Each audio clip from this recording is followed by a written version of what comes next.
Hi and welcome. I'm John and this is Unique Wargaming Terrain. Guys, welcome back. For everyone that's new, this is the weekly Wednesday Wargaming questions and answers. It's an off-the-cuff video. What that means is I record and upload. There is no fancy editing skills. You won't see my intro symbol at the beginning. I do have a transition button, so if there's noise outside my control, I can stop filming, wait for it to pass and carry on. These weekly Wednesdays are essentially a Q&A. You guys ask me questions and I answer them. They are primarily model focused and they are primarily GW stuff, of which is primarily 40k. There is terrain questions from time to time and some stuff, general information about myself, what's going on in the workshop. So I'm just a little bit distracted because we're having a battle report tomorrow, a big 3,000 point game, but we set up today. So it's right there. I can just see this battlefield. That's absolutely amazing, and it's just we haven't played a turn or nothing. We're gonna do that tomorrow. It's just set up. It's beautiful to look at. You know, really nice to look at. Yeah, it's nice. Anyway, in each of the armies that you play, what are your go-to units? That's a very good question. Necrons, I would say Doomstalkers straight away. I would probably say Plasmancers, because they can go in with Royal Wardens or Necron Warriors, and they give them criticals on a 5+. So lethal hits take effect on a 5+. I think the Immortals, depending on whether they got the Teslas or the Blasters, again still give them 5+ criticals. Void Dragon definitely for that army. They're the first ones, and Reanimator. Kinetic Reanimator, even though it's only got a 3-inch range now, it still can be very useful. They are my go-to units for Necrons. Space Marines, I would say Land Raider straight away. Off the straight back, Land Raider is the first thing that's put on the list, because it attracts a lot of attention, but it also can do quite a lot of damage as well. So if I can get 2 of them on the table, I will. I do like the Fire Strike turrets, just because they can overwatch on a 4+, you know, and they have less hands. So you can upgrade them to have they have the auto cannon turrets, or you can upgrade them to have the less cannon, which is basically less cannons. But it's 2 shots of like D6 plus 1 damage a piece. So they are quite tasty, especially if you put them back for an objective. Honourable notation would be the Hammerfell Bunker. I love that model, but it does nothing on the battlefield. It's actually really terrible on the battlefield, but I do love the model. The Space Marines as well.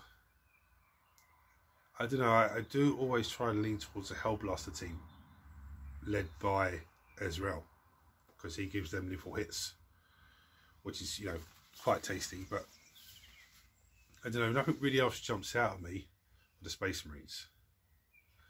The Chaos Space Marines now. Land Raider straight away again.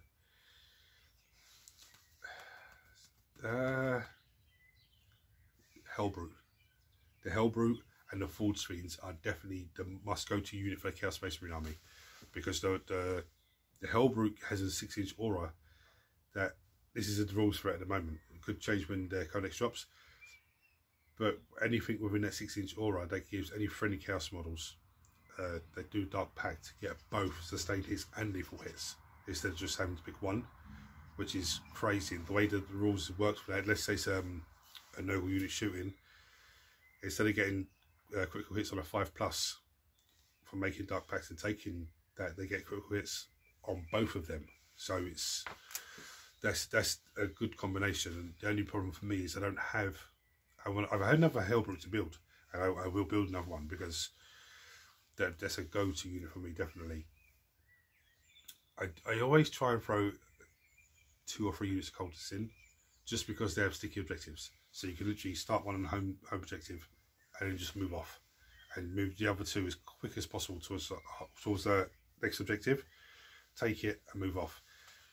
And they're only like 55 points for a unit, I think, so something like that. So they are a go-to unit, but they're not. I don't expect much from them. They're just to take the objective and move. Or screen out something behind. So screen out a tougher unit behind to get charged. World Eaters, Angron, straight away, without question, Angron 100%, because I've only played one game with the World Eaters, and hopefully that will change over the next month or so. I left him in Deep Strike. I should have had him on the table that day, but yeah, definitely my go-to guy for him for the World Eaters. Again, Land Raider with 8 bound in there, so they can scout forward and then just come out and start causing mayhem. Demons, Bloodthirster, straight away the Bloodthirster. Not only is he a beast in combat, but also when he's down to half damage, he has to take a battle shock test.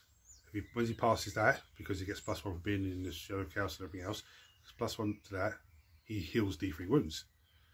So in theory, you could drop him down to half wounds. He passes his battle shock test, heals himself up, does some more carnage. You then cause a few more wounds on him that drops him below half. He's got to take a battle shock test again and keep healing himself up and dropping down and healing up.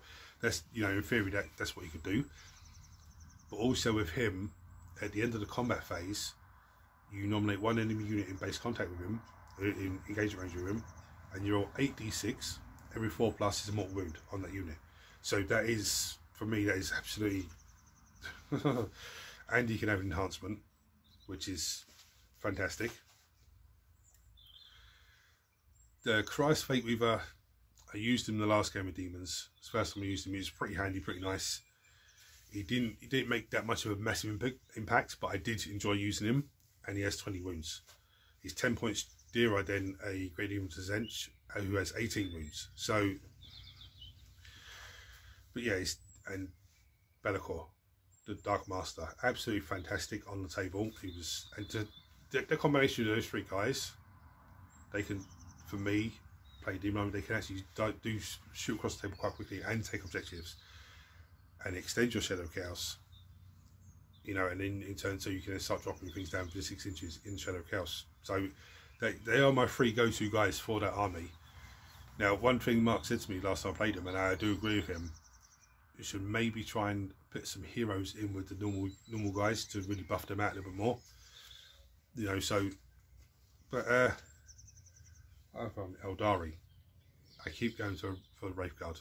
That is my go-to unit, and the Fire Dragons with the Phoenix Lord, because he's actually fantastic.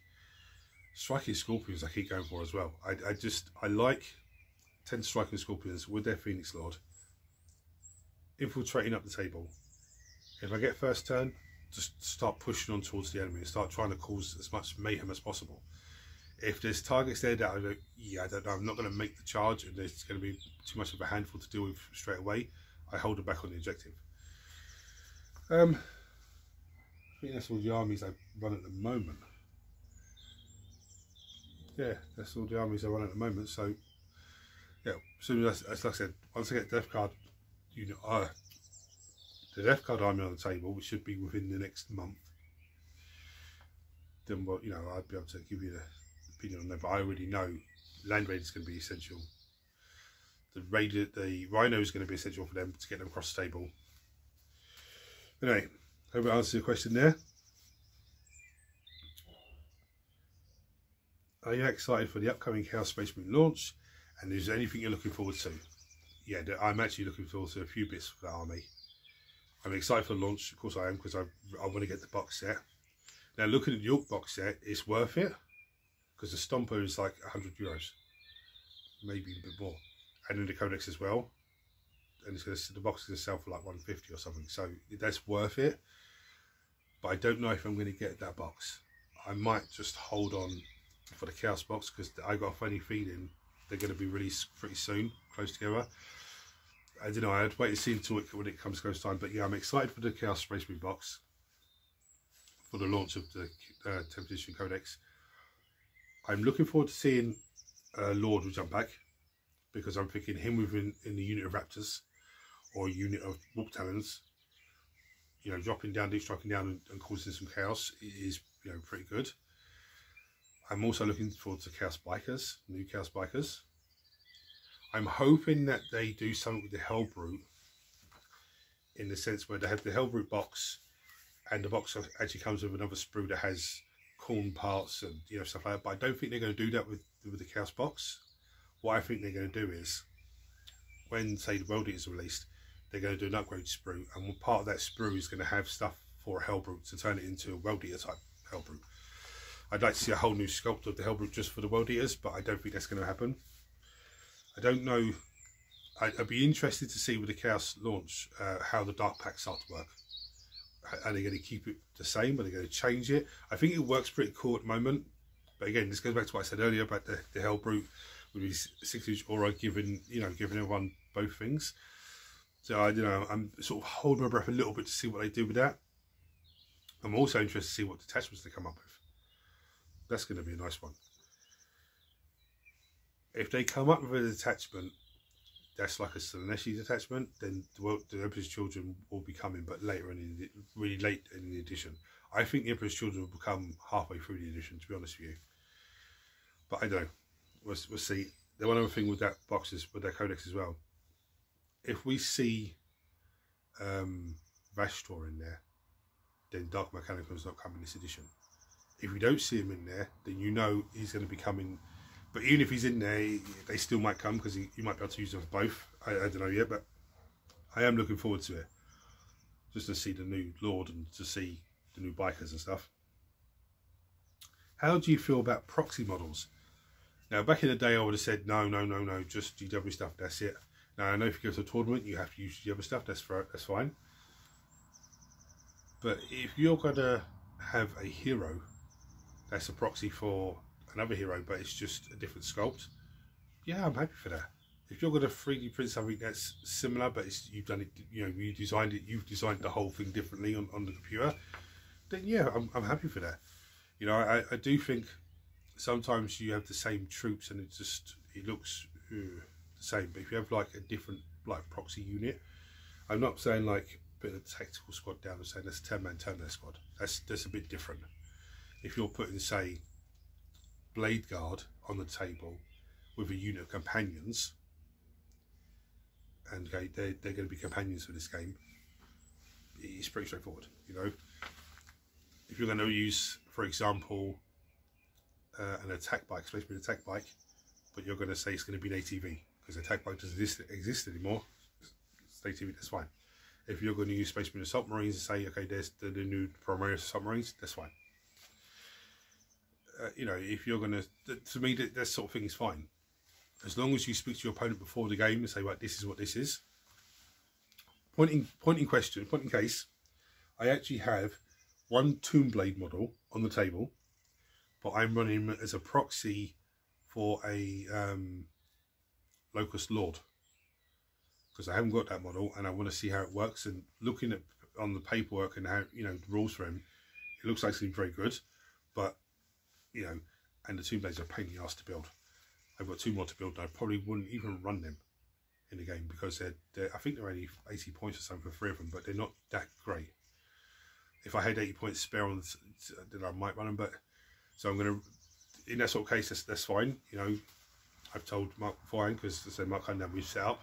I've told him beforehand. He's cool with that. So I think the best thing to do is speak to your opponent first and say, well, this is what I want to do with this guy. This is what he's going to be. Now you have to put some sort of token behind him to remind you that this is what he is. That's fine. Like my Eldari Guardians, the shrunken catapult gluing it into is a pain in the backside. So I've got a few of them like that. The rest of them are given shrunken pistols and the sword, but they're all Guardians.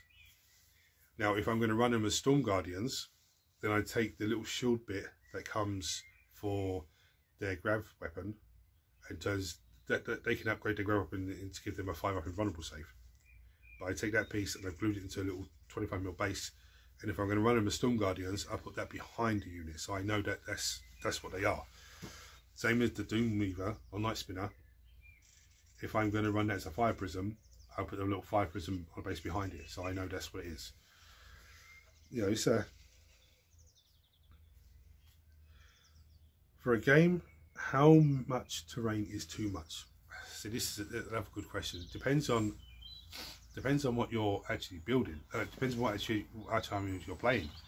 If you're playing an army that is 2 armies that are mostly combat focused, then you don't want terrain blocking line of sight. but you do want some terrain to block line of sight, so you're going to have to maneuver around them. There's a game that me and Mark were talking about. I suggested to him, and he's pretty cool for it. It's just having a 2,000 point game of just vehicles, just tanks and vehicles, and just, you know, going for it. In that type of game, you wouldn't want loads of terrain everywhere. You would want terrain sort of blocking line of sight, but giving you corridors that you can drive down and move down to, you know, shoot at the enemy. I don't know, again, this goes back to, you set the table up and then you confer with your opponent before the game even starts. Are you happy with this? If you're not happy with saying, let's move it around a bit. The game for us game in question, I set the table up. I didn't put any terrain in our deployment zones because the rules, the mission rules for the game, and pretty much everything's going to be in the middle of the table. So there's not going to be need to have much in the deployment zone. So I said to Mark when he turned up, like, I didn't put nothing down. If you want something down, there's a box of bits and pieces. So he took some out and put some down. But I'd have nothing in mind because I just don't. Everything for my army, everything has to come out. So I'm not too fussed with that. You know, it's about having fun as well. If you're putting terrain down and your opponent can't do nothing, there's no fun. You know, back in I can't remember what edition of 40k it was, but there was a point where people just run heavy weapons and have them sit on the backfield and just bombarding you across the table, and it just got to a point of so boring to play because by the time you get half across the table, you're destroyed. Next unit destroyed. You know, there was no fun in that. But with the terrain, you have to. It's cool to have loads of terrain on the table, but at the same time, saying it has to be pretty, you know, equal. And again, but it depends on what army you're playing, what armies are playing. If one's a shooting army and one's a combat army, well, you both want something different. So I don't know. Let's speak to your opponent first and just. Well, I set the table up and I say to Mark, "You happy with this?" If he's not happy with something, he moves it. If he's happy with it, we'll work away. I've seen a bit of talk on other channels about Eldari part refresh. Do you think we're going to be lucky as fellow Eldari players? Yes, I do. I honestly do. I actually see something the other day about the warp spiders. That particular sculpt is 30 years old.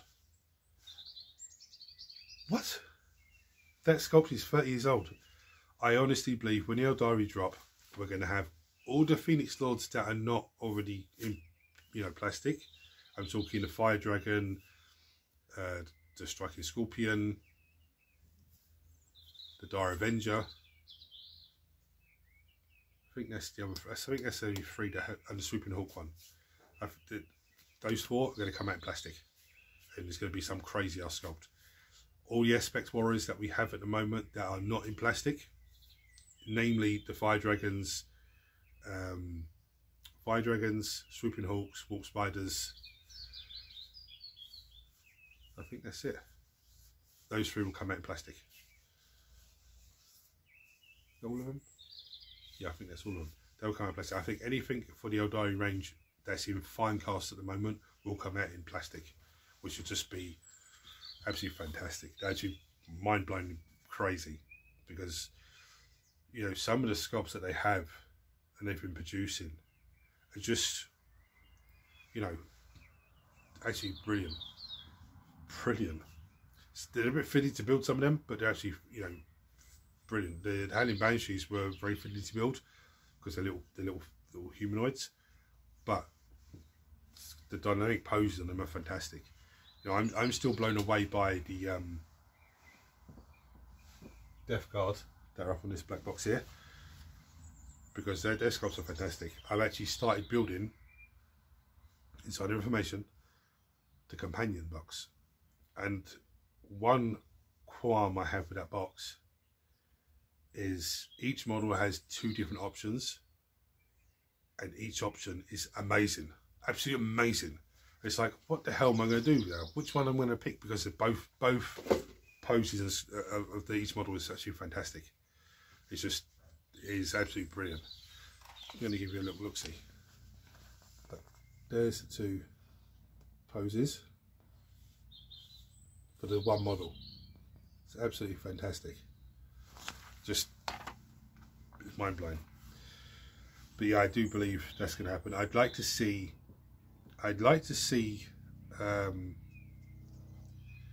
maybe, I would say some sort of heavy vehicle, but they have heavy vehicles. But I was thinking more like